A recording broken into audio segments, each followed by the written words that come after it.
Lagas Cuk. Bismillahirrahmanirrahim. Assalamualaikum warahmatullahi wabarakatuh.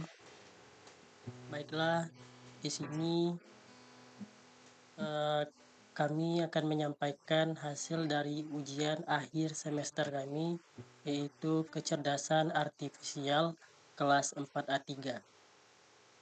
Dengan judul tinjauan literatur sistematis perkembangan dan efektivitas model deep learning hibrida untuk peramalan data multimediasi 2015 sampai 2026. Baik, yang pertama latar belakang masalah. Fenomena Big Data saat ini terjadi ledakan volume informasi yang luar biasa akibat pesatnya teknologi informasi dan sistem pengumpulan data otomatis. Karakteristik data modern, data yang dihasilkan sekarang tidak lagi sederhana, bukan angka tunggal atau direct pendek, melainkan berupa data multidimensi yang memiliki banyak atribut dan dimensi. Sifatnya pun rumit, tidak linear, bergejolak tinggi, atau fluktuatif, mengandung derau, noise atau gangguan, serta memiliki keterkaitan erat antara ruang spesial dan waktu temporal. Masalah metode lama, metode statistik tradisional seperti regresi linear berganda dan ARIMA, serta model machine learning tunggal konvensional seperti support vector machine atau SVM, random forest, dan jaringan saraf tiruan satu lapisan punya kelemahan besar. Metode lama ini membutuhkan proses pemilihan serta pengolahan fitur data secara manual yang memakan waktu lama dan butuh keahlian khusus.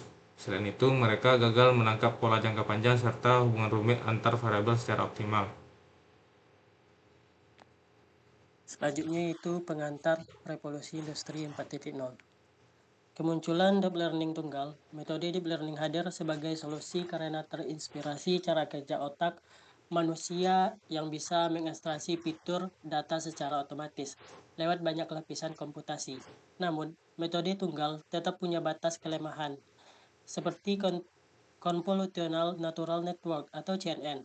Sangat jago mengenali pola spesial atau lokal, tetapi lemah dalam memproses urutan waktu. Selanjutnya itu long short time memory atau LSTM, sangat unggul menangani deret waktu jangka panjang tetapi kurang efektif mengekstrasi fitur spesial secara mendalam. Solusi akhir model hibrida yaitu peneliti menggabungkan dua atau lebih arsitektur jaringan saraf ke dalam satu sistem terpadu, disebut model hibrida. Untuk saling melengkapi kelemahan masing-masing sejak tahun 2015 hingga 2026. Oleh karena itu, diperlukan kajian menyeluruh untuk merangkum perkembangannya. Selanjutnya, celah riset, tujuan, dan manfaat penelitian. Sebagian besar penelitian yang ada hanya menguji satu jenis model hibrida pada satu studi kasus spesifik saja. Belum ada gambaran menyeluruh yang membandingkan performa antar arsitektur hibrida secara luas. Kajian tinjauan yang ada biasanya terbatas pada satu jenis data saja, misal hanya keuangan atau hanya citra medis.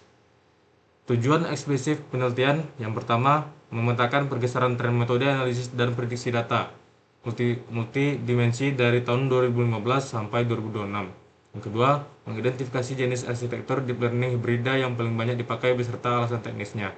Yang ketiga, membandingkan akurasi model hibrida versus model tunggal atau konvensional menggunakan standar metrik evaluasi ilmiah. Yang keempat, mengetahui peta sebaran implementasi model hibrida di berbagai sektor industri. Yang kelima, menganalisis hambatan teknis saat ini serta merumuskan arah pengembangan ke depannya. Selanjutnya itu manfaat penelitian. Di sini manfaat penelitian berfungsi sebagai referensi ilmiah baru bagi peta jalan riset bagi peneliti. Selanjutnya itu panduan praktis bagi praktisi industri dalam memilih arsitektur data serta data ilmiah bagi pengambil kebijakan.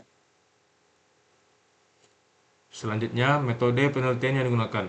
Metode utama, Systematic Literature Review atau SLR, atau tinjauan literatur sistematis.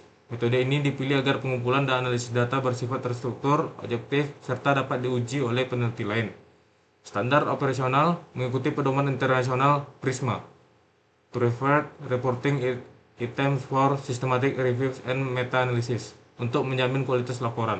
Sumber basis data online, pencarian dokumen dilakukan pada IEE Explorer, Science Direct, Springer Link, NDPI, Prokes, Google Scholar, dan portal Garuda. Kata kunci pencarian Hybrid Deep Learning, CNN LSTM, CNN GRU, Multidimensional Data, Spatio-Temporal Data, Forecasting, Time Series Prediction, Systematic Review, serta padanannya dalam bahasa Indonesia. Filter seleksi, kriteria inklusi dan eksklusi. Hanya mengambil artikel ilmiah terbitan tahun 2015 sampai 2006 yang fokus pada uji coba empiris model hibrida lengkap dengan metrik evaluasi yang jelas. Tulisan yang hanya konsep teori atau duplikat langsung dibuang. Selanjutnya itu hasil tahapan filtrasi dokumen. Pertama itu tahapan identifikasi awal. Berhasil menjaring 327 artikel ilmiah. Tahap penyaringan awal, singkri judul atau abstrak, menyaring dokumen yang tidak relevan, menyisakan 186 artikel. Tahap penelitian kelayakan, membaca teks lengkap, menghasilkan 100 artikel ilmiah final yang dianalisis secara mendalam dalam riset ini. Selanjutnya hasil penelitian dan data statistik. Pendekatan pembelajaran mendalam, deep learning 60%, 65 studi. Rectaro menjadi pilihan utama karena kemampuannya mengeksekusi fitur secara otomatis dan menangani data besar yang kompleks. Pembelajaran mesin konvensional dan statistik 35% atau 35 studi. Rectaro mulai ditinggalkan karena keterbatasan mengolah pola rumit serta butuh prapemrosesan manual. Selanjutnya, hasil penelitian dan data statistik. Yang pertama, tren penggunaan metode analisis data. Deep learning 65% atau 65 studi. Yang utama karena otomatis, ekstraksi fitur dan mampu menangani data besar yang kompleks. Yang kedua, selanjutnya mekanik learning konvensional dan statistik 30% atau 35 studi. Mulai berkurang karena keterbatasan pada pola sederhana dan butuh pemrosesan manual. Yang kedua, distribusi arsitektur model hibrida. Dari 65 studi berbasis deep learning, sebaran arsisnya adalah CNN LSTM 40% atau 20% studi. Mendominasi karena seimbang dalam menggunakan fitur spesial CNN dan waktu jangka panjang LSTM. CNN GRU 20% atau 13 studi, alternatif yang lebih ringan, komputasi cepat dan hemat memori. Mekanisme perhatian atau attention 20% atau 13 studi, memfokuskan komputasi pada bagian data yang paling mengaruhi akurasi. Berbasis transformer 15% atau 10 studi, menangani hubungan data jarak jauh untuk prediksi jangka panjang. Ketiga, sebaran bidang penerapan praktis dari 100 studi tersebar di 5 sektor utama. Keuangan dan ekonomi 30%, saham, nilai tukar mata uang, risiko kredit. Kesehatan dan medis 25%, cedera medis, tren penyebaran penyakit. Transportasi dan logistik 20%, keberatan lalu lintas, estimasi waktu tempuh. Energi dan lingkungan 15%, beban listrik harian, kualitas udara, cuaca. Bidang lainnya 10%, kunjungan wisata, hasil panen, permintaan pasar. Yang keempat, evaluasi dan pembuktian performa penurunan error lebih dari 30%. Model hibrida CNN LSTM terbukti memangkas tingkat kesalahan prediksi secara signifikan dibanding model tunggal LSTM. Rata-rata RMSE turun dari 12,45 menjadi 8,12. Rata-rata MAE turun dari 19 menjadi 5,30. Metrik populer kombinasi RMSE dan MAE 60%. MAPE 25% dan R-square atau akurasi 15%. Pembahasan mendalam atau analisis kritis. 1. Sinergi teknis CNN LSTM, pembagian tugas efisien. CNN bertindak di awal untuk menyaring data, mengkonstruksi ciri utama dan memberikan darau atau noise. Analisis temporal, fitur yang bersih kemudian diteruskan ke LSTM untuk diingat dan dianalisis ketergantungan polanya dalam jangka panjang. Yang kedua, solusi masalah utama AI, mengatasi overdrifting. Penggabungan ini sukses mencegah model hanya cocok pada data, latih lama tetap gagal, tetapi gagal memprediksi data baru. Bukti nyata, pada kasus prediksi kunjungan wisatawan, tingkat kesalahan berkurang lebih dari 30% karena model lebih fleksibel terhadap pola musiman. Yang ketiga, kesesuaian ilmiah. Validasi riset global timun ini sejalan dengan studi ulah DKK 2024 yang mencatat peningkatan akurasi 25-35% pada prediksi beban listrik menggunakan CNL LSTM. Stabilitas data didukung juga oleh CEN DKK 2023 yang mengonfirmasi kestabilan model hibrida dalam menangani fluktuasi data keuangan yang tinggi. Yang keempat, kelemahan dan tantangan komputasi. Konsumsi sumber daya tinggi, arsitektur canggih seperti transformer dan mekanisme perhatian membutuhkan infrastruktur hardware yang besar, memori luas, dan prosesor super cepat. Waktu pemrosesan, proses komputasi memakan waktu yang relatif lama. 5. Arah pengembangan masa depan, keterbatasan saat ini, mayoritas pengujian model masih terbatas dilakukan di server komputer laboratorium besar.